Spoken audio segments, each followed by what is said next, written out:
सचन सा जिंदगी लिखी पंजी। हक जी जमात जो वर कर्मा जवान जमीयत जो खास खुदा जी अता मोते दगवर तो शरीयत जो सचन सा जिंदगी लिखी पंजी। दीन जदाई वली कामिल मानू मुवहिद मान भरिया खत्म नबूवत जा खादिम सोना सचा ईमान भरिया। हक जो जै में सिज थो बरे अच दिस तो हकीकत जो खास खुदा जी अता मोते दगवर तो शरीयत जो सचन सा जिंदगी लिखी पंजी।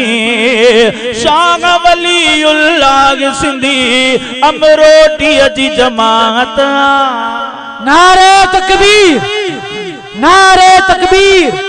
अमरोटी की जमीयत, अमरोटी की जमीयत, पैरवी की जमीयत, हालजीवी की जमीयत, कायद जमीयत हजरत मौलाना फजल रहमान की सूरत में जमीयत।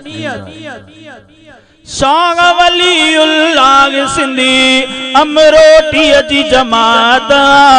लाहौरी ऐं हाले जी बेर शरीफ जी क़यादत। पंजन प्यारन जो वॾनो रब वरसो गनीमत जो खास खुदा जी अता मोते दगवर तो शरीयत जो सचन सा जिंदगी लिखी पंजी। सुमरानी जो चाहु चिटो आगे जरार जो रंग सुठो प्यारे अलामा खालिद जी कुर्बानी जो जज्बो डिठो। अर्जन जो वासो नहरी अफसानो फजीलत जो खास खुदा जी अता मोते दगवर तो शरीयत जो सचन सा जिंदगी लिखी पंजी। मर्दुम जागिद शेर बबर काए तुम जो बहादुर मर्दुम जागिद शेर बबर काए तुम जो बहादुर। सोनो फजल रहमान मिठो सियासत में मनियल माहिर।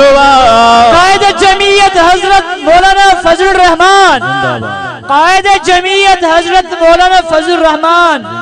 इमामुल असर, इमामुल असर कायद जमीयत हजरत मौलाना फजल रहमान। नारे तकबीर।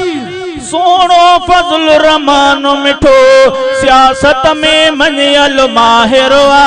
बातिल लया बणजी पियो नासूर अज़ियत जो खास खुदा जी अता मोते दगवर तो शरीयत जो सचन सा जिंदगी लिखी पंजी। आगे जमीयत वारन जो हामी नसीर खुदा हाफिज। इंशाअल्लाह धरती ते शरई निजाम कंदा नाफिज। इशफाक अहमद दिल सा लिखियो ही शेर अकीदत जो खास खुदा जी अता मोते दगवर तो शरीयत जो सचन सा जिंदगी लिखी पंजी। हक जी जमात जो वर कर्मा जवान जमीयत जो खास खुदा जी अता मोते दगवर तो शरीयत जो सचन सा जिंदगी लिखी पंजी।